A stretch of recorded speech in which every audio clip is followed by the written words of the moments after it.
ladies and gentlemen, welcome to the Beautifully Broken podcast.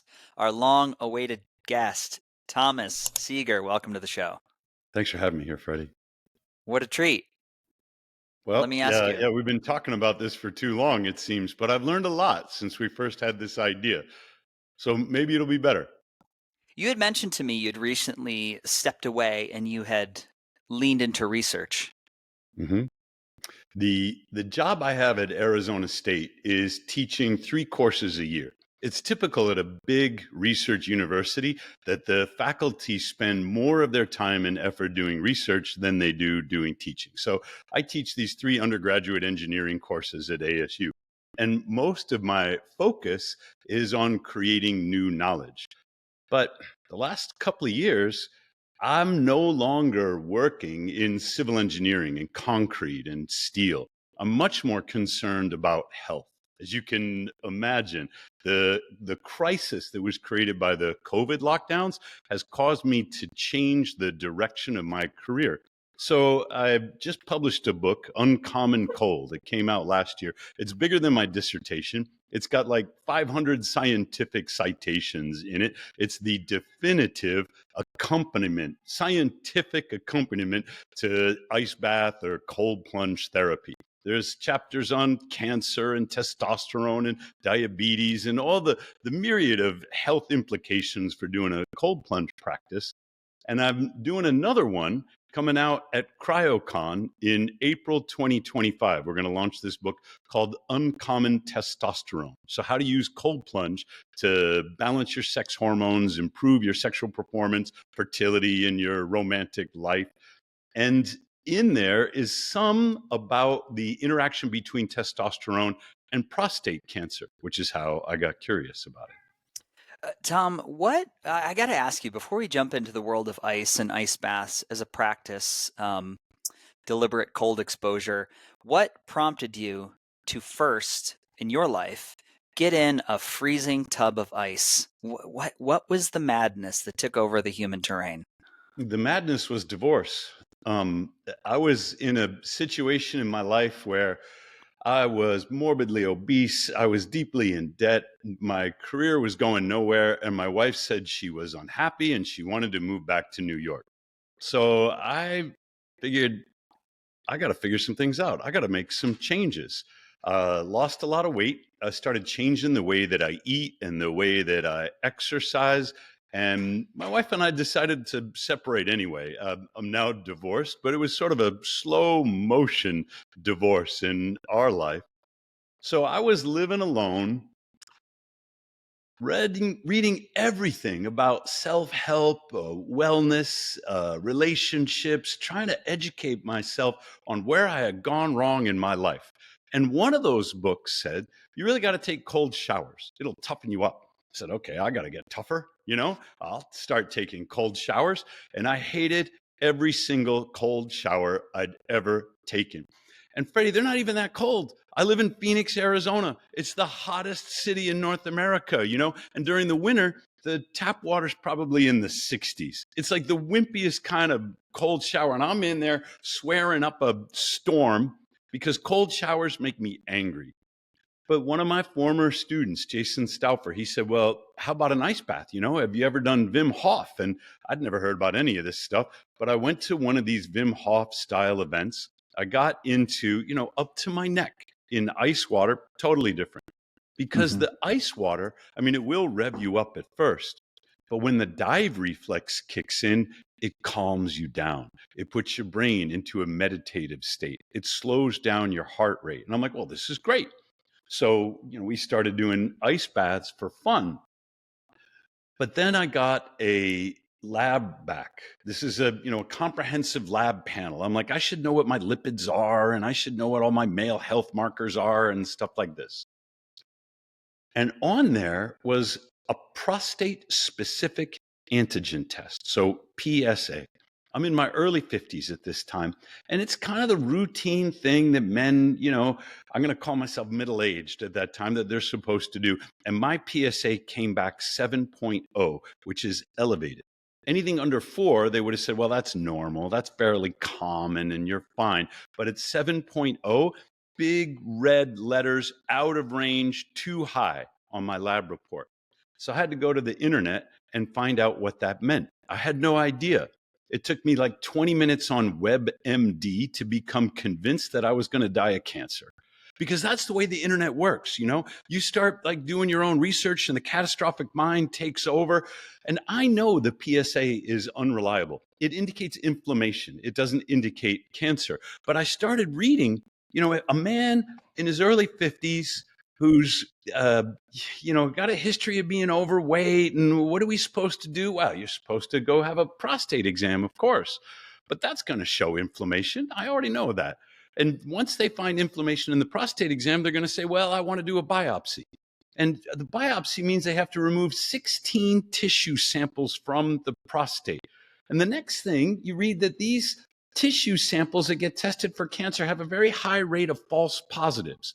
So if, say, 6 or 7 out of the 16 come out positive for cancer, do you have the cancer or do you not have it? Well, you don't really know. But just to be sure, we're going to take your prostate out. How does that sound, Professor Seager? I started talking to other guys about their experiences with hyperplasia or PSA or whatever, and a series of nightmare stories were coming back to me about the pain of the biopsy, about the risks of the false positive, about the family members who were imploring these men to have the prostatectomy just to be safe.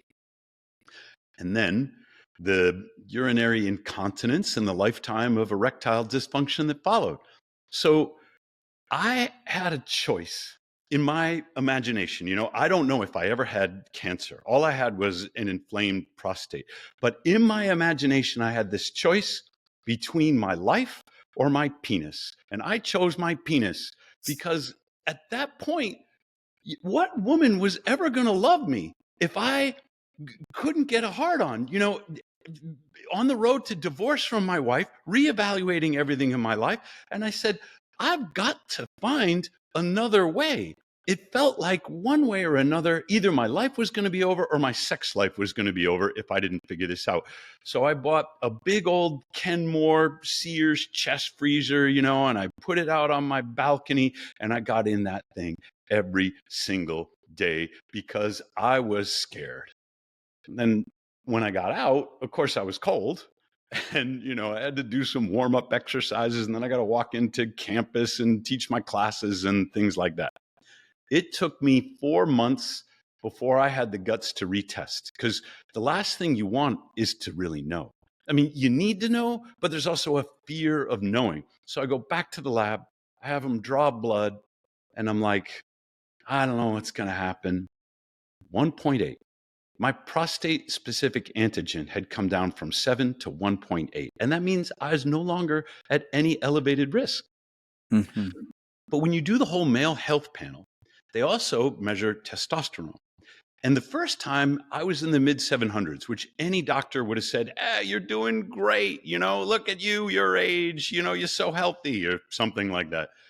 My testosterone went up to 1180 nanograms per deciliter. And there it was on my lab report in red letters, out of range, too high. Because for a fat guy in his 50s to have 1180 nanograms per deciliter is unheard of.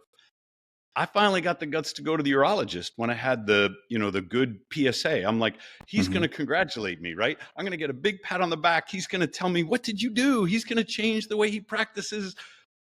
I'm so full of crap. He had no interest in my PSA. He looked at me and he said to himself, there's no way this college professor has testosterone of 1180 nanograms per deciliter. He's on the juice. You know, he's shooting himself up with steroids. And he ordered another test because if he had found out that I was juicing, he would have cautioned me that high testosterone levels in his mind were associated with elevated risk of prostate cancer. He would have told me to cut it out. Now, he's totally wrong, but I didn't find that out until later. For right now, he sends me to the lab to measure luteinizing hormone. Luteinizing hormone is what signals the man's testes to produce testosterone. And if my LH had been low and my testosterone high, he would have chastised me severely, you know? My LH came back out of range, too high. This meant I'm totally natural, and I've got the labs to prove it to him, and I never heard from him again. because Yeah. he's not going to change the way he practices just because he's got one patient. He's going to write that off as some kind of anomaly. That's not common, So Yeah. I don't know, maybe he's just some kind of genetic freak. Well, it turns out, Freddie, that high testosterone protects against prostate cancer. And I'm getting this from a series of papers that were published by Abraham Morgentaler. He's a physician out of Boston who's been studying male sexual health for decades. And he reviewed all the data.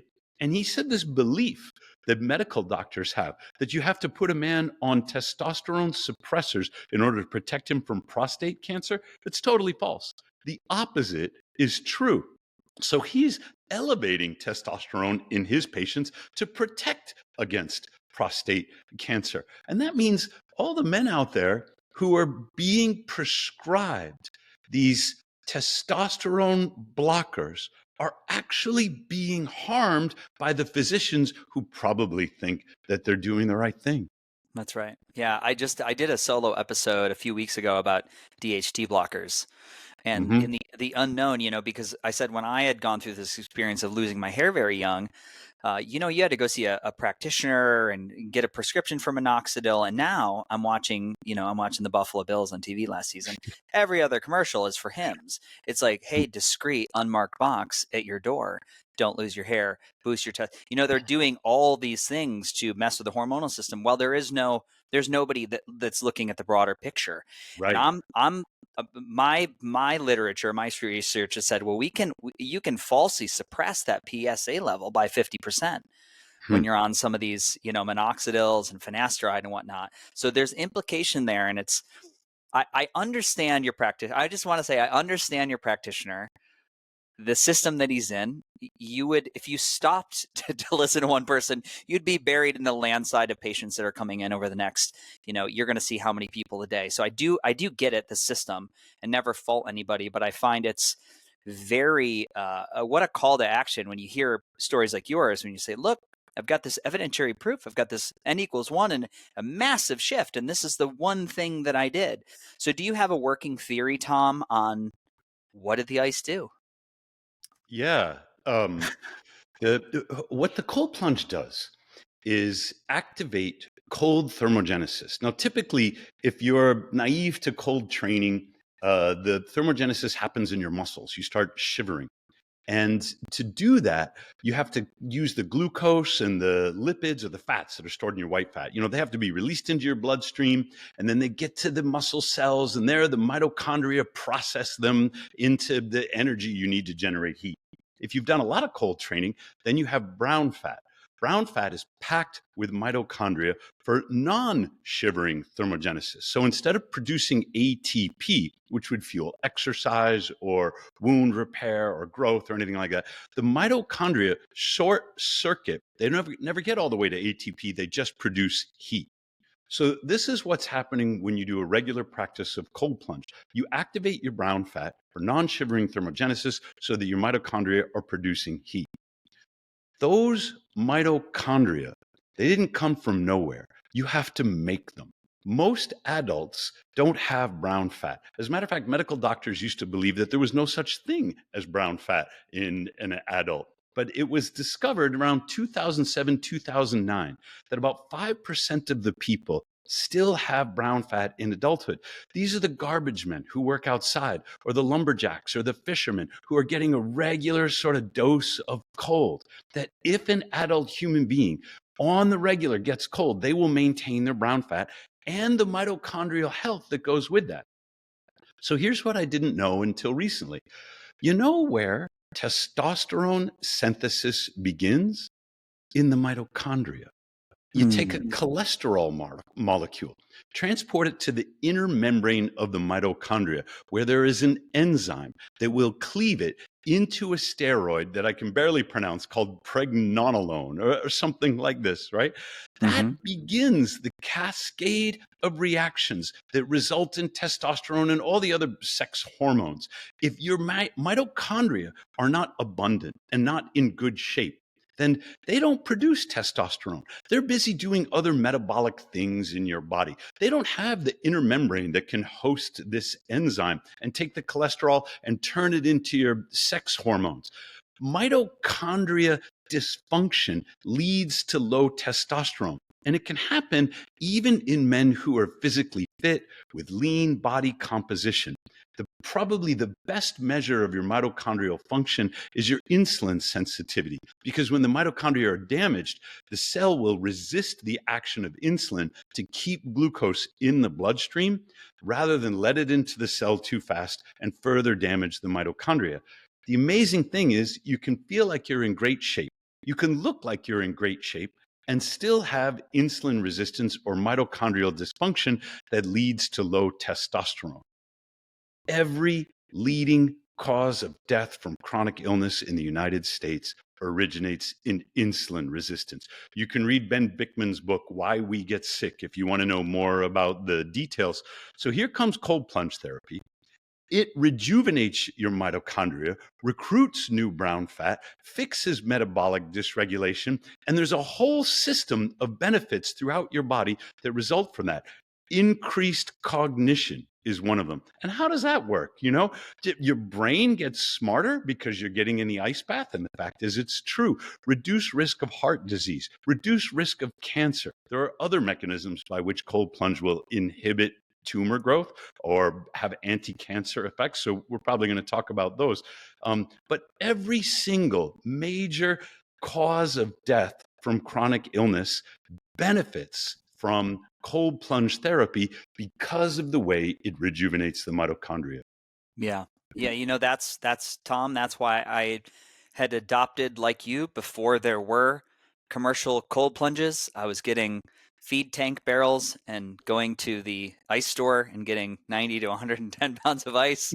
Yeah. You know, I remember how challenging and how hard it was in the beginning, but there was a clear, discernible shift in both my emotional state, my physical health, as long term, and now it's really it's so interesting because now they got a cold plunge in Lifetime, Yeah. in Lifetime That's Fitness. right. This is a commercial gym.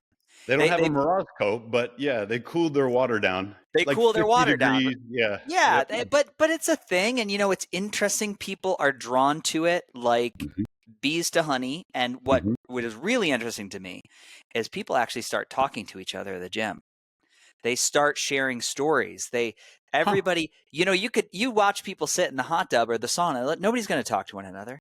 You talk to people when you're in and out of the cold. So it's got this community building effect that I've always been, especially the contrast therapy.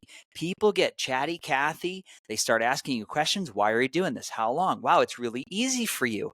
You know, and I love telling people, like, look, this is a skill. This is just like Freddie. learning the violin or the piano. I've put in my 10,000 hours. Right. So for me, I'm like, I'm in a place where I'm really enjoying the different stages. But the thing that's consistent is that I stay with my breath. I stay with the feeling of discomfort. I don't want it to feel like eating birthday cake. This is what ice feels like. Yeah. Feels bad, right? But it's good. So Yeah. I love it in this communal experience, and over time watching it unfold. And now we've got to this point of maybe you see this as somebody who works with a system and critical mass. You've got this wave where now mass media, you'll see the I'll call them clickbait articles. They're like, you know, influencers imploring people to sit in cold tubs, unhealthy health trend. Absolutely. I guess you could make that case from an outsider, but if you really sit down and you do some of the reading, for me and my money, of course, there's outliers, right? There's outliers who it's not going to be great for. But for most people, it can be a really positive thing to integrate into a practice, a weekly practice at the very least. There are good physiological reasons why people get chatty in the cold plunge. Mm-hmm. The brain impacts of the cold plunge are not just metabolic.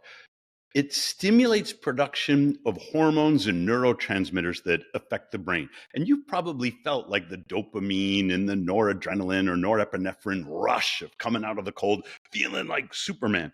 But there are also some more subtle effects. One of those is vasopressin. Vasopressin is implicated in vasoconstriction. So you get into the water and your blood vessels, to protect your core body temperature, they shut down circulation to your limbs. This is called vasoconstriction. And that's associated with an increase in vasopressin. There's also an increase in oxytocin. And vasopressin and oxytocin are like the caring, nurturing, bonding hormones. When you get into the cold and you get this rush of vasopressin and oxytocin, all of a sudden you feel like you're with your best friends for life. You know, Yeah. it's no wonder people get chatty. It's no wonder people are sort of cozying up to you and asking you about your experience, because they feel great. Yeah. Yeah. It's really special. And one of my, it's there's magic there beyond the numbers and the science and the norepinephrine and the dopamine and all those numbers that, Huberman loves to throw out and we all love to latch onto. But at the end of the day, experience and joy and community building and feeling seen in a public place, it's a really nice thing. And there is probably an unquantifiable percentage of healing that is happening there in that space when that magic occurs. I think we can quantify it. It is impossible to feel depressed when there is 3 times the dopamine coursing through your bloodstream. That's So right. you get an immediate mood lift. And that might be part of why some of the mainstream media outlets or the Instagram influencers are pushing against it. There is something about cold plunge that does seem too good to be true. How Hmm. can it possibly have all of these benefits, The pharmaceutical industry has convinced us that you have one ailment for which you take one pill, and there is one optimal dose for everyone, and everything else is side effects that you have to spend 20 seconds reading out on your commercials, on the Bills game or something like Yeah. that. And it is a crock of shit. The body is a complex system. There is no such thing as a side effect. There are only effects. And we know that there are things that are good for everything in the body, whether that's getting good sleep, whether that's getting dark nights and light days, whether that's getting exercise. Exercise makes you smarter, and it's not your brain doing the push-ups. Cold is one of those things. It acts on the body as a system. It benefits everything when you do it in these short, acute, sort of episodic bursts that allow you to recover in between sessions. So if the Instagram influencers can get clicks by bashing a popular trend, then, more power to them, especially when it gives people sort of an excuse to not do something that they don't want to do anyway. Like if Yeah. a cucumber facial was going to be the cure for cancer, I'd be posting on that instead. If a mimosa brunch was going to cure your depression, then I would Mm, do an article on that. But it's just not the way it works. yeah. So there was a big wave of interest from Huberman and Joe Rogan, in cold plunges and how amazing it was. For a year or so, Joe couldn't shut up about it. He gets Jim Gaffigan, on his program, and they're talking about stand-up comedy Yeah. and stuff. And Jim's like, look, I make my living, making fun of junk food and being a fat white guy. That cold plunge isn't real, is it? And Joe says, oh, it's real. But all of the sort of fad, sort of the trend markers, they've all rolled over. It's no longer fashionable to post yourself, in a cold plunge on Instagram and watch people mash the like button. There's now a cottage industry in bashing cold plunge for clicks. Doesn't matter. Yeah. The science is not only convincing, but it's becoming more detailed. What are the mechanisms by which this benefits? Why is the human body wired to expect cold? What happens when the human body isn't getting enough cold? Just like if it's not getting enough exercise, or if it's not getting enough sleep, or if it's not getting enough sunshine, the body will get sick. So this is my mission, Freddie, is to put the facts out there that are based upon the data. Yeah. That way, I love that. I love that. I was just going to say that I would do the due diligence of treating the wellness market and ice baths the same way I would to the pharmaceutical industry. I wouldn't pace I wouldn't place ice baths as the panacea one thing that will fix your chronic illness, although it will have great impact on the mitochondria, and it's part of that picture that we have these bodies that follow a rhythm defined by nature, and we're meant to self-regulate temperature. And this is something to help bring a massive element back in. So I also just want to say that too, that is as much as I think it's unbelievable and amazing and more powerful than any pill I've taken, it is one piece of the puzzle. It's a tool in the toolbox. What I've learned has changed the way that I approach science. It used to be, we'd want statistical significance in our studies, and that was in medical science anyway, considered the gold standard of a clinical trial. And now I understand it's all a bunch of crap. Nothing matters more than your N=1 experience. So when I first started telling people about what happened to my testosterone, these sort of Twitter MDs would, come out on social media and they'd say, there's no randomized, double-blind, placebo-controlled trial that says the thing that happened to you actually happened to you. What a bunch of nonsense. These clinical trials are a source of hypotheses. Until you try it for yourself, you don't know if you're in like the 99 or the p=0.01 part of their cohort. Nothing matters but what works for you. That's right.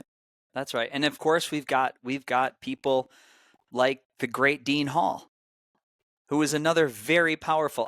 I'm just spending a couple weeks with Dean on the Willamette in his book right now, reading The Wild Cure again, after getting to go do an event with him last year and actually do cold water immersion in Wisconsin. And what an incredible story. The guy literally gets into swim like 183 miles in the Willamette and gets out and then does some forest bathing, and without standard chemotherapy or radiation, his cancer's gone. Verified by his oncologist team. I mean, he said, his doctor said, if I had not diagnosed and done your scans, I would not believe you were telling me the truth. Correct. I don't know if Dean put this in his book, but when I talked to him, he said he went to his doctor and he explained his dream. He's like, I want to do something that is going to inspire other cancer patients before I die. I'm going to swim. And his doctor said, Dean, with your immune system in its debilitated state, you so much as set foot in a public pool and it could kill you. Dean said, then I got nothing to lose. He went into the pool. He did like 2-3 laps. He was training, and that was about all he could handle. He went back into the pool and he worked up to miles at a time. His family didn't necessarily want him to go because, do you want to see your son who's got leukemia swim the entire length of the Willamette River over a period of 3 weeks? You're like, this guy's crazy. Like, we'd rather have him around for an extra year or something than kill himself via drowning on the 100%. Willamette. But they went out with him. His daughter and his father accompanied him on this trip. They watched him go through the hypothermia that he describes in different sections of his book because that river was cold. And at first, he didn't have the proper, dry suit and protection and things like that. They watched him lose like 15 pounds. When his doctor came out, he estimated using calipers that Dean's body fat was down into the low single digits. He said, it is dangerously low. Will you take the weekend off? This was sort of after 2-3 weeks, sort of to the end of his swim. And Dean relented. He said, okay, I'll take a couple of days off. I can finish up next week. He did. And his doctor was just thanking him because he thought that his body was getting so lean that it couldn't survive, 5 more days of swimming. And it was after he came out of the water and he said, I feel great. It never really occurred to Dean to go visit his oncologist, but it was after. And his family was so worried about him. They're like, you really got to get tested, right? You're going to get tested, Dad. We got to know. That's when he went back to the oncologist. That's when they drew blood. That's when the oncologist asked him, where did your leukemia go? Because there was no sign of it in his blood markers any longer. That was when his oncologist said, if I hadn't done the diagnosis myself, I'd swear you were misdiagnosed. What Dean did not quote his oncologist as saying was, it was probably all that cold water and exercise that cured him. Now, that's a pretty extreme therapy. I mean, talk about patient compliance. You're not going to get people to swim 187 miles, and you probably don't have to.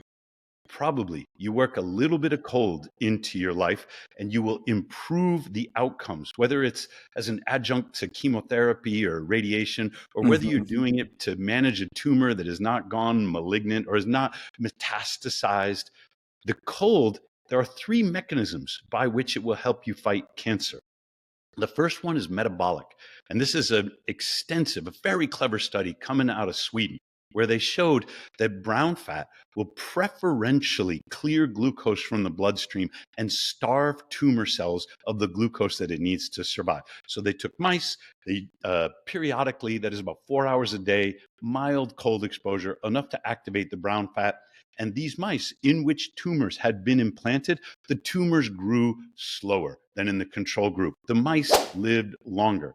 So the first one is starvation of the tumor from the glucose that it needs by clearing that glucose into the brown fat. The second one is ketones.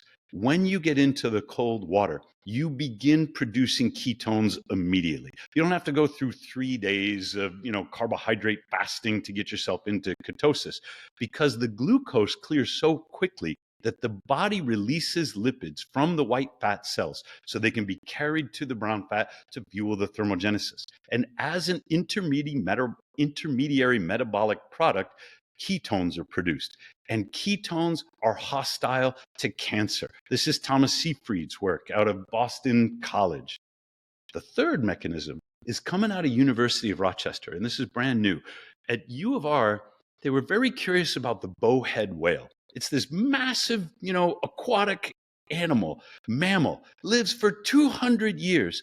And if the theory that cancer develops from mutations in the nucleus, if that theory is correct, then the bowhead whale should be riddled with cancer by the time it's 70 years old.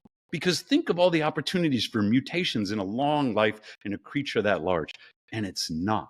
What they discovered was that cold water will activate cold shock proteins that have the capacity to repair defects in the DNA in the nucleus. And where does the bowhead whale go? Into the Arctic Ocean. The bowhead has so much cold that the University of Rochester, scientists are hypothesizing that those cold shock proteins are preventing the cancer. That's three mechanisms. Now let's talk about those adverse side effects. Okay, we're done. Nothing bad happens. You get uncomfortable for a little bit and then you feel great. So why wouldn't you incorporate, if you're concerned about cancer, why wouldn't you incorporate some cold into your life? And we're just beginning to see some of the case studies that have been well documented. I mean, Dean is a terrific outlier, but there are others now, people who are saying, I added cold. I put one up on my Instagram. She could see in her PET scans before she did cold, after she did cold, the brown fat showed up, the tumor shrunk. She was using it as an adjunct to chemotherapy and other things that her oncologist had prescribed and getting great outcomes. As we accumulate more case studies, we might eventually get a clinical trial. We might eventually get enough data that people say, all right, I don't like it, but I'm going to give it a shot and see if it works for me like it did for other people. Yeah. I mean, if we're looking at cancer if we're looking at approaching cancer in a metabolic way, I can't understand why cold water, which sounds relatively cheap compared to the chemotherapy that I did that was like $19,000 a Yeah, week, yeah. very cheap, I think that I can't imagine why not. And I'm for sure there are other people out there that are quite, you got to be a little cavalier to say this is what I'm going to do. I mean, the push of information that you get from my experience going through cancer is like, don't go outside, don't go to the gym, mind your immune system, be careful, wear a mask. You are in a bubble. You're a bubble boy. You don't have an immune system, so it's a little bit fear-based, and I understand that. And at the same time, we still have the same mitochondria that need to be nurtured as far as like these lifestyle interventions. So I can't imagine Part of there's the not a reason you don't safe, have an immune controlled way. system, Yeah. your immune system might be in good shape if they weren't killing you with chemicals, if they weren't Yeah. poisoning you with chemotherapy. I'm not saying their advice is wrong for chemotherapy patients. However, exercise kills cancer. There are studies in which they do transfusions they take the blood of people who recently exercised, and then they put it in cancer patients. And guess what? It inhibits tumor growth. Exercise has anti-cancer effects. So when the oncologist says, well, we're going to fill you up with this poison, and for those reasons, to recover from the poison is enough to kill the cancer, but we're hoping it's just barely not enough to kill you. But for those reasons, you should not exercise. You should not expose yourself to the sun. You should not be outdoors. You should not get cold. Or maybe we'll get blamed for miscalibrating our dose because you were doing things that would otherwise be considered healthy. Does that sound like it makes sense? Yeah, I mean, believe me, it's so plausible. I think my hope is there is a world in which the two silos of different belief systems can come together and take the best of both.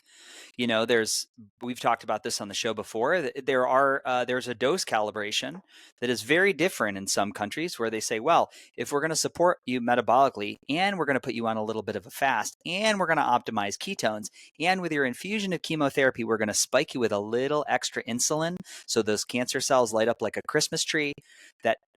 That's a way to work in a different paradigm, but we're still using the treatments that we know have efficacy, and we're still using all these lifestyle modifications. It's a system that has a lot of momentum and force. So I think, again, just there'll be some breakout clinic there are breakout clinics today Yes, that are there doing are. but Yep. we've got to get more of those into the mainstream and get more publications and more eyes on those topics, because I know people who've done those therapies and done very well. It was Richard Nixon that created the National Cancer Institute within the National Institute for Health. They've had 50 years since Nixon signed that legislation, and they haven't done a goddamn thing with those billions of dollars. There are a few diseases, non-Hodgkin's lymphoma. The recovery rates are really good from chemotherapy. So there are a few diseases where good progress has been made. But on the whole, the life expectancy of a cancer diagnosed patient has been extended by a little under a year after 50 years and hundreds of billions of dollars of NCI research. At what point do you say, maybe we've been taking the wrong approach? I think the point is now. Yeah. Yeah. I mean, it certainly is in my belief system and the paradigm we talk about it is a holism view. It's a holistic view. And you have a biological blueprint that is guided by these rhythms and laws of nature. And when we do those, we integrate that in it, it's not that it takes away the disease label, but we start looking at the person, we start looking at lifestyle, and we start looking at all these cofactors that it's 1 and 1 equals 6. And we know this to be true from the available research today. So, this is why we do podcasts like this. And this is why, people can go off and not use it as this is not prescriptive in this episode. This is a jumping off point for you to go out and collect some of this data, find a guiding practitioner who is supporting your best possible outcome. And then you guys go to work, because I promise you they're out there. They're out there. They're out there. It just needs to be presented in the right way. And there's definitely there is definitely a methodology to working with your doctor and different ego types. And it's a gentle approach, but you just keep presenting the data. And at some point, I just would remind people that your doctor is your employee. They work for you. You are not Correct. a steward. You're not a ward of the school right now. So you can also fire your practitioner if they are unwilling to work with you in this goal towards saving your life or better health. It's hard to say, Freddie, because everything in the way healthcare is administered right now is designed to disempower the patient. You might go see your primary care physician and feel like you have a good rapport with this person and you respect them. But then you ask them about this, you ask them about that, and they say, well, we need to get a referral to a specialist, and that has to get approved by the HMO with the insurance company. We're going to find out what the copay is and see if the pharmacy will fulfill there's this whole apparatus of bureaucracy that must approve every step of your care. And what it does is remove your agency. You don't get to go to your doctor and say, well, I want to try this experiment. I want to monitor it in this way, because every other decision is going to be out of your hands. There's some people who are cash payers, and they'll say, screw that, I'm paying the bills. But you know that 90% of the population is under this bureaucratic healthcare umbrella that teaches them they are not in charge of their own health, that their health is somebody else's responsibility. It's some corporate responsibility.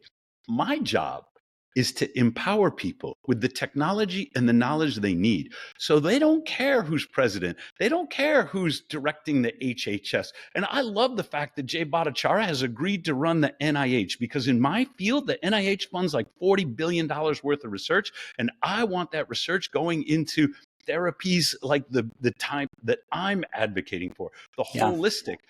But as a patient, you shouldn't give a hoot about who's running the NIH, because you are in charge of your health.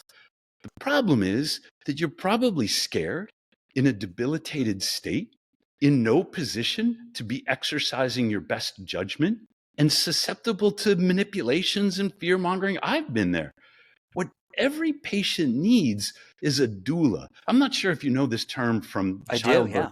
Yeah, well, Well, the doula is there's a not the birth midwife. doula and there's a death doula. Exactly. You need a cancer doula. You need a type 2 diabetes doula. You need a, whatever it is that you're working on, a thyroid disorder doula. Because in your debilitated state, where you don't have all of your faculties and your catastrophic mind is playing tricks on you, you need that knowledgeable and supportive person who can sit down with you and take the time to make a plan. Now, when you get 20 minutes with your physician, you are armed by your plan. You know, under what circumstances would you do this? You know, maybe you're against radiation, but under what circumstances would you consider it? How do we track those outcomes? How do we know whether it's working? What does this test, what decision does this test inform us?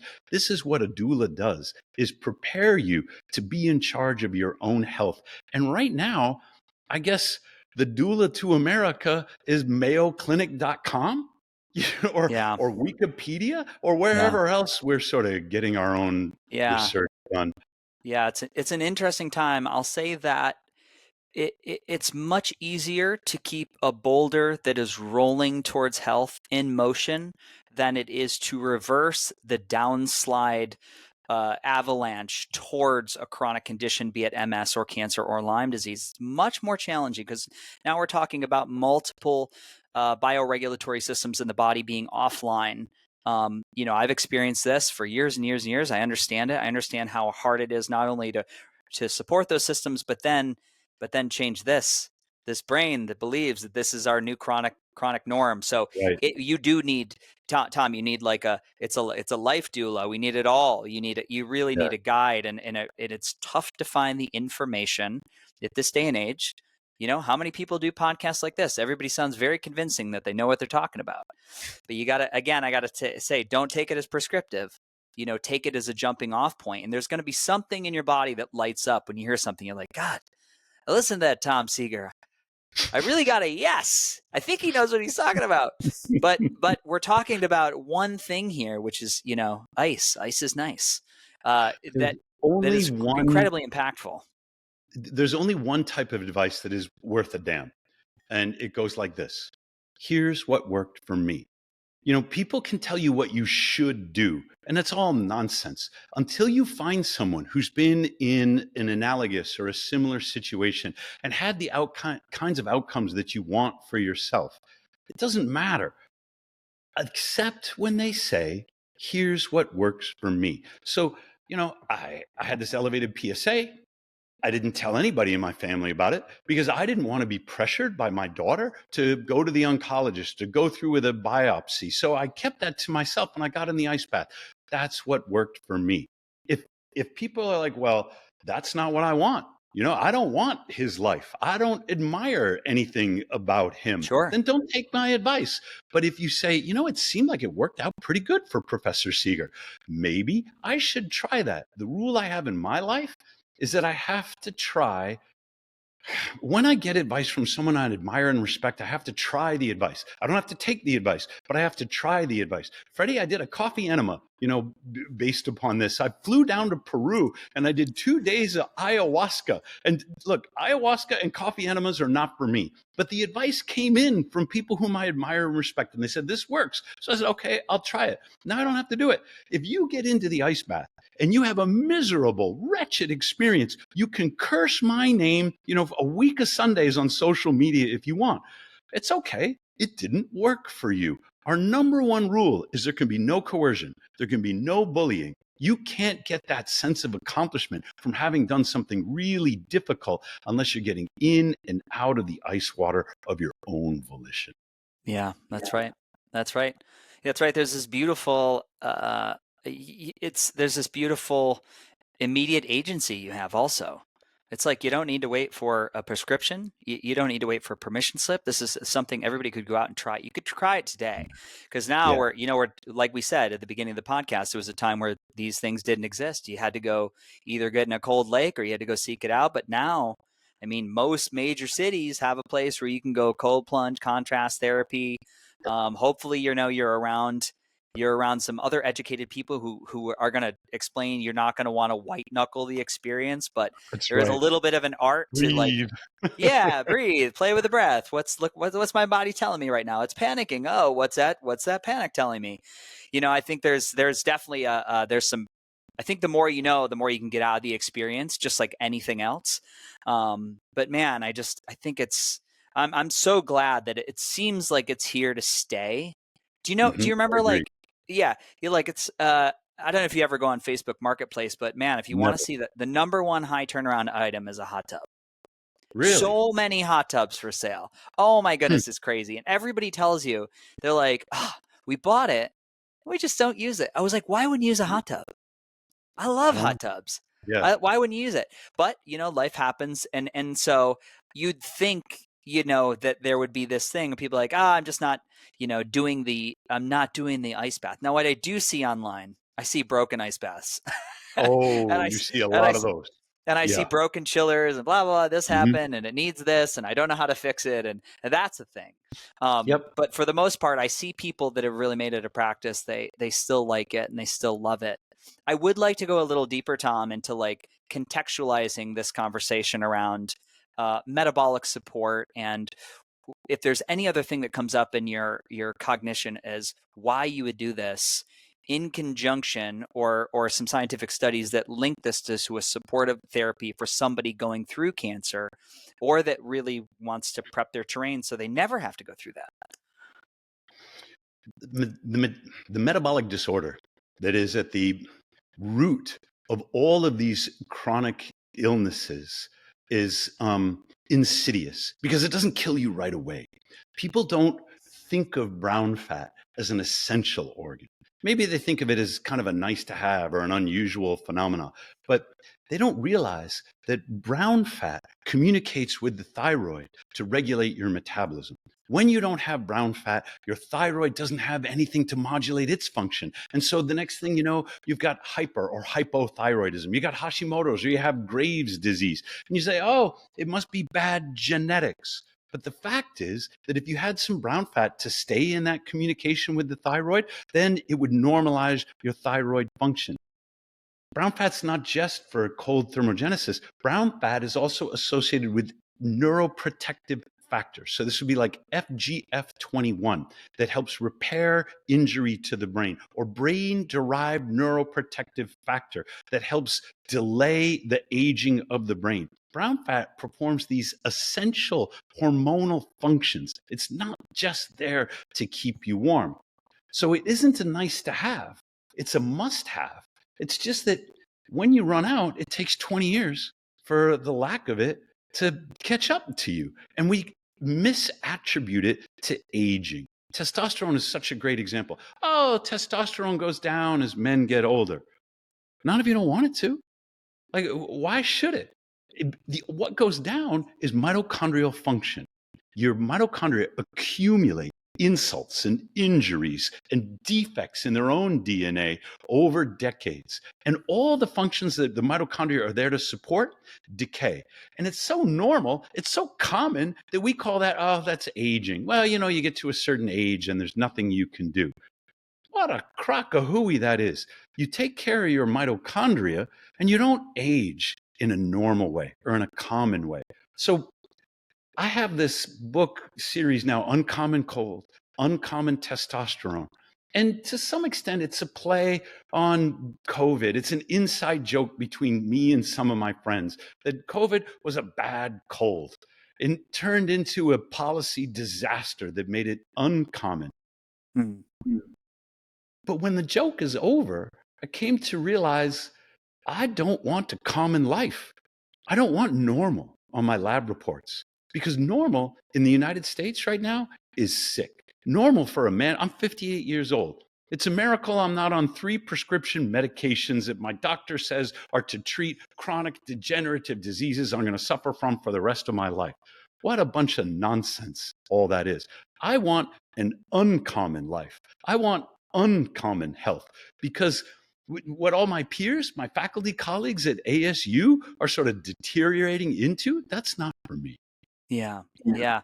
It's, I always say go to the airport. Go to the airport and just look around. It's people really are struggling. It really, really and truly. It's like getting out of the seats, getting on the plane, Yeah, getting their shoes off to go through the security line. You and I both travel a lot. yeah. Go out and see America, and sure, certainly, I also notice this. Different cities are different. The big walkable cities, God, the walkable Freddie, you're cities where right. people do 20,000 steps is like, where'd all the fat people go? It's like Right. people are generally, you can see there's things that if you do have these 10,000 steps a day, if you are walking outside in January to work every single day, there's a different robustness to the human body and the human spirit. This is such a good insight. You can go to the airport. All these people have the money to fly. They have the money to travel, but they can't get to the plane without a wheelchair. They can't get themselves up the jetway because every time I get off a plane, there are 6 or 7 wheelchairs Yeah. waiting to carry people to the cart that is going to take them to the what?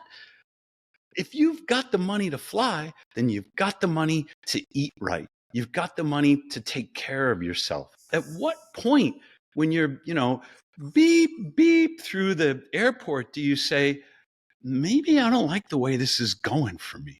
Mm, yeah. It's, and I don't, I think our generation, the rules of health and chronic illness, they're very different than 2 generations ago. This is Right. not, I don't think you had to grow up worrying about, your toxic peanut allergy for like 30% of the kids in the class. I don't think, kids in grade school all had autoimmunity and go on and on and on. And we could list all the sad numbers about, the epidemic that's going on in the United States.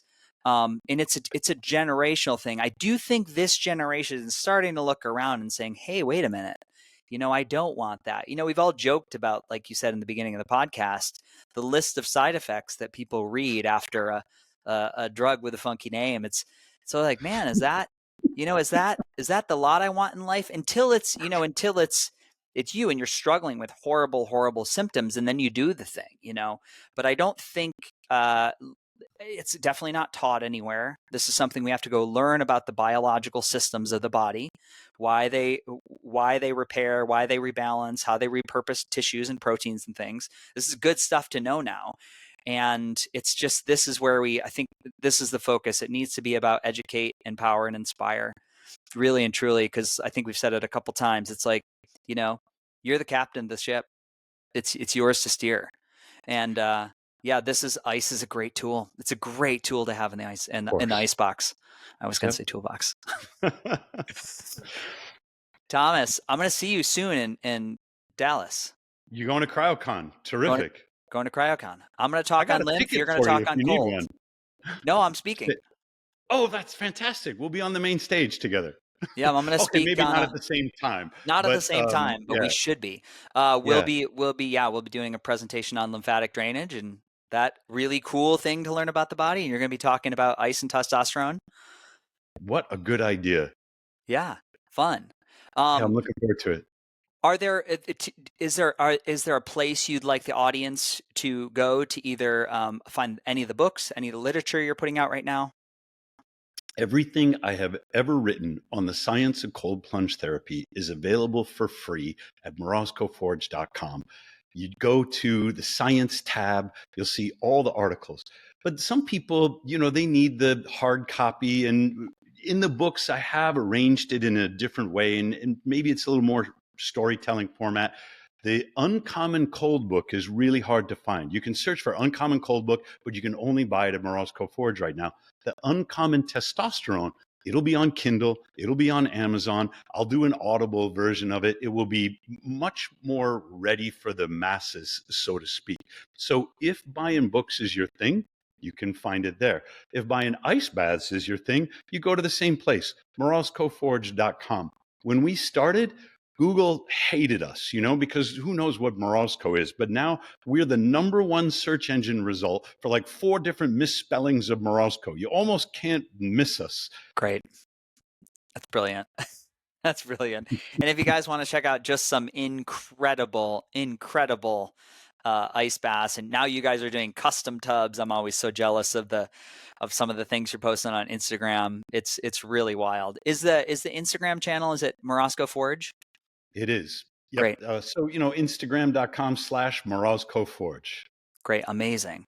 You can find me, if you want to see what gets me in trouble with my dean at ASU, then go to Twitter and look for SEAGERTP.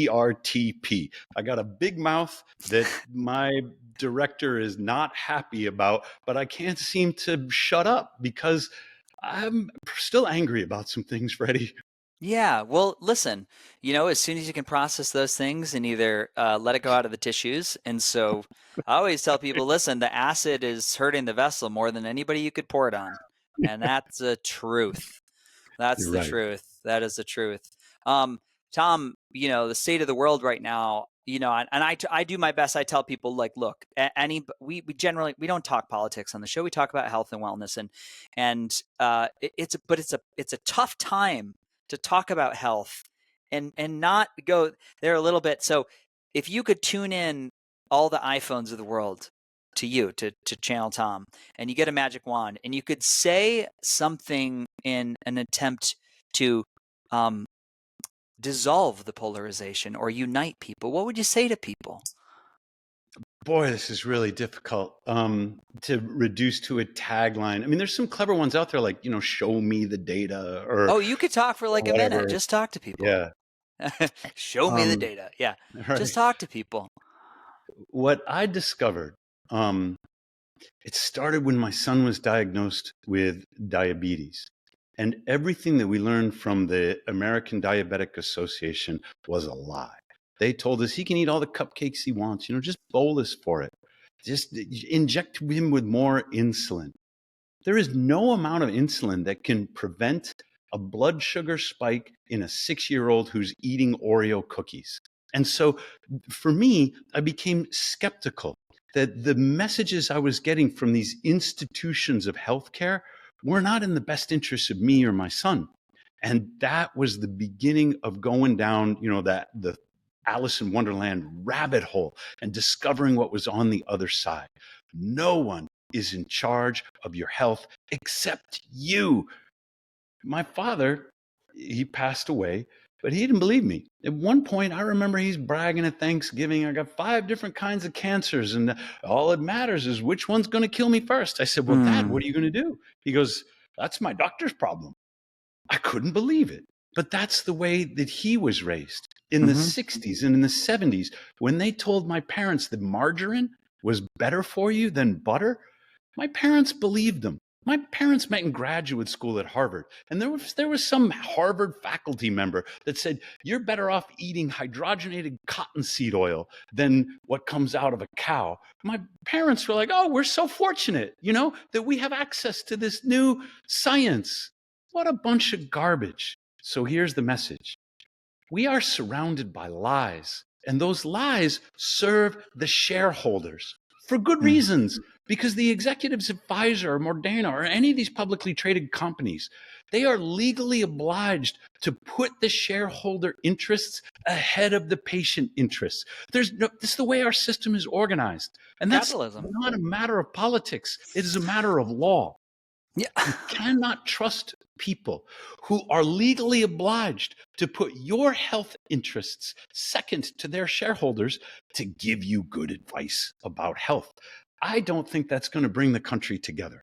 It's Yeah. true, but I don't think it's going to, heal the polarization that we're going through. Yeah. Yeah. Sometimes it needs to break down a little bit before we build it back up. And I should say that's unconscious capitalism. It's not just capitalism. And then, Tom, I have another one for you because it's the Beautifully Broken podcast. What does it mean to you to be beautifully broken?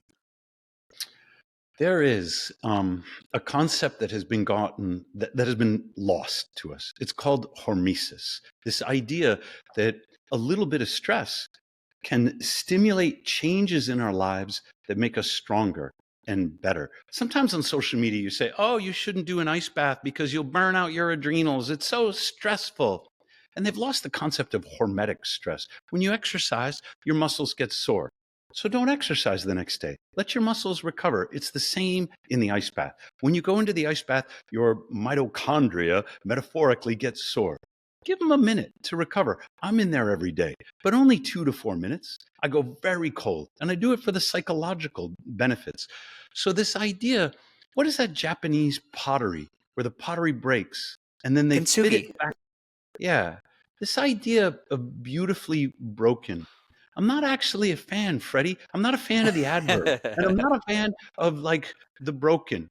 The beautiful is enough for me, because Yeah, everything that has happened to us that we, in the moment we think it's difficult or it's bad has a way of coming back around and making us grateful for how it shaped us into the people that we are now, whom we like better than the person we were before what we thought was bad was a thing. 100% catalyst for change.